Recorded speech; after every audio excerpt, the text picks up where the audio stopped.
ఇక లొంగుబాటులో మరో మావోయిస్టు అగ్రనేత జనజీవన సమితిలోకి జార్ఖండ్ పొలిట్ బ్యూరో సభ్యుడు మిసిర్ బెస్రా బడా మావోయిస్ట్ ఆయనే పొలిట్ బ్యూరో సభ్యుడు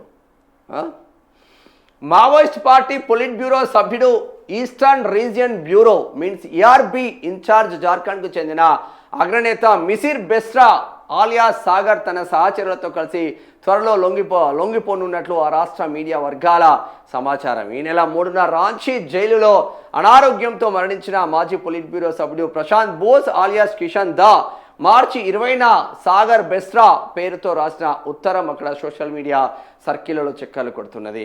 ఆ ఉత్తరంలో కిషన్ దా రాస్తూ ప్రస్తుతం పరిస్థితులు చాలా క్లిష్టంగా ఉన్నాయని, మధ్య భారత తూర్పు భారత గెరిల్లా జోన్ ప్రాంతంలో తీవ్ర నష్టాలు జరిగాయని పేర్కొన్నారు. ఇలాంటి పరిస్థితుల్లో సాయుధ పోరాటాన్ని సరైన అర్థంలో ఇప్పుడు ముందుకు తీసుకెళ్లడం సాధ్యమేనా అనే ఆ విషయాన్ని ఆలోచించాల్సిందిగా కోరారు. మీరు ఈ అంశాన్ని చాలా సీరియస్గా తీసుకొని కింది స్థాయి క్యాడర్లతో సంప్రదించి సముచిత నిర్ణయం తీసుకోవాలని అభిప్రాయపడ్డారు. లొంగుబాటు నిర్ణయం తీసుకోండి.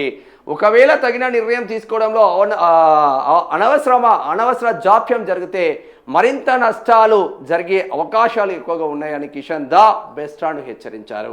జనజీవన స్రవంతిలో కలిసే నిర్ణయం కనుక మనం తీసుకుంటే ప్రభుత్వం పోలీసులు మీపై ఎటువంటి నిర్ణయాత్మక చర్యలు తీసుకోరు అని స్పష్టం చేశారు.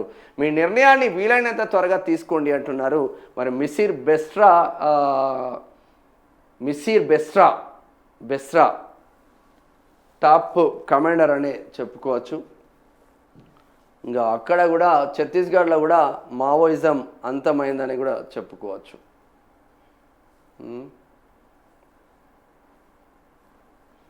ఇదే చెప్పడానికి వీలుగా ఒక ఫోన్ నెంబర్ ఇస్తున్నాను అని తెలిపారు. అప్పటి వరకు అత్యంత అప్రమత్తంగా ఉండాలని, పరిస్థితులను ఎప్పటికప్పుడు అంచనా వేసుకుంటూ కార్యకలాపాలను సాగించాలని అభిప్రాయపడ్డారు. ఈ విషయాలన్నింటినీ అత్యంత రహస్యంగా ఉంచాలని కోరారు. లేఖపై అనుమానాలు. ఈ ఉత్తరం నిజంగానే కిషన్ దా రాసిందేనా?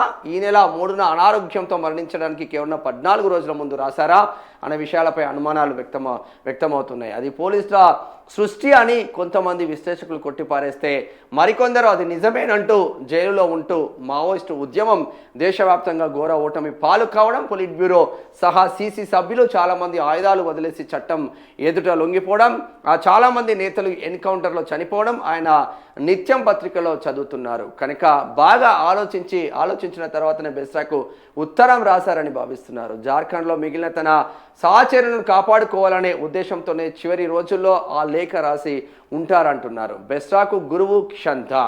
మరణించిన కిషన్ దా 2021లో అరెస్టుకు ముందు కేవలం పొలిట్ బ్యూరో సభ్యుడు మాత్రమే కాదు, ఒకప్పుడు మావోయిస్టు కమ్యూనిస్ట్ సెంటర్ అంటే ఎంసీసీ కేంద్ర కమిటీ కార్యదర్శి కూడా. ఆ గ్రూప్ను దివంగత కన్నె చటార్జీ స్థాపిస్తే ఆయన మరణానంతరం ఆయన స్థానాన్ని కిషన్ దా భర్తీ చేశారు. పార్టీని జార్ఖండ్, బీహార్, బెంగాల్ తదితర రాష్ట్రాల్లో చాలా బలమైన శక్తిగా అభివృద్ధి చేశారు. మిసిర్ బెస్రా ప్రారంభం నుంచి కిషన్ దా నీడలోనే అత్యున్నత స్థాయికి ఎదిగారు. 2004లో ఎంసీసీ పీపుల్స్ వార్ గ్రూపులు విలీనమై మావోయిస్టు పార్టీగా అవతరించినప్పుడు ఈ ఇద్దరు సైతం కేంద్ర కమిటీ సభ్యులయ్యారు. కిషన్ దా పొలిట్ బ్యూరోలో తక్షణమే నియమితులు కాగా బెస్రాను తదనంతర కాలంలో అందుబాటులోకి తీసుకున్నారు. ప్రస్తుతం బీహార్, జార్ఖండ్, బెంగాల్ తదితర తూర్పు రాష్ట్రాల ఉద్యమాలకు ఆయనే సారథ్యం వహించారు. లొంగుబాటు ఎప్పుడు కాగా కిషన్ దా ఉత్తరం నిజంగానే బెస్రాకు రాసి ఉంటే, అది ఆయనకు చేరి ఉంటే ఏ నిర్ణయం తీసుకుంటారనే విషయంలో ఉత్కంఠ నెలకొంది. తనకు గురువు లాంటి నేత అయిన కిషన్ దా కోరడం వల్లనో, ప్రస్తుతం నిజంగానే విప్లవోద్యమం అత్యంత గడ్డు పరిస్థితులు నెలకొన్నందున బెస్రా జనజీవన స్రవంతిలోకి వచ్చేందుకు అవకాశాలు ఉన్నాయని జార్ఖండ్ మీడియా వర్గాలకు అందిన విశ్వసనీయ సమాచారం. ఒకవేళ జార్ఖండ్, బీహార్ రాష్ట్రాల్లో ఇప్పటికీ మిగిలిపోయిన మావోయిస్టు క్యాడర్ల లొంగుబాటుకు ప్రయత్నిస్తున్న కేంద్ర ఇంటెలిజెన్స్ వర్గాలు కిషన్ దాను ఒప్పించి లేక రాయించిన అవకాశాలను కూడా కొట్టిపారేయలేం.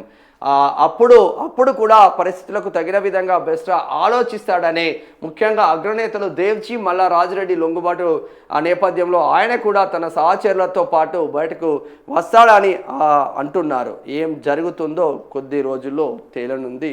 మొత్తం మీద కిషన్ దా శిష్యుడు మిసిర్ బెస్రా మరి ఈరోజు లొంగిపోతాడా ఛత్తీస్గఢ్లో, రేపు లొంగిపోతాడో తెలియదు, కానీ తన సహచర టీంతో కలిసి జనజీవన స్రవంతిలోకి రావడానికి ఇక్కడ మిషీర్ బెస్రా రెడీగా ఉన్నట్టు తెలుస్తూ ఉంది. దీంతో మెయిన్గా అంటే టాప్ కమాండర్స్ అందరూ హిడ్మా కాడ నుంచి మొదలుకుంటే, హిడ్మా ఎంత వైరల్ అయిందో అందరికీ తెలిసిందే.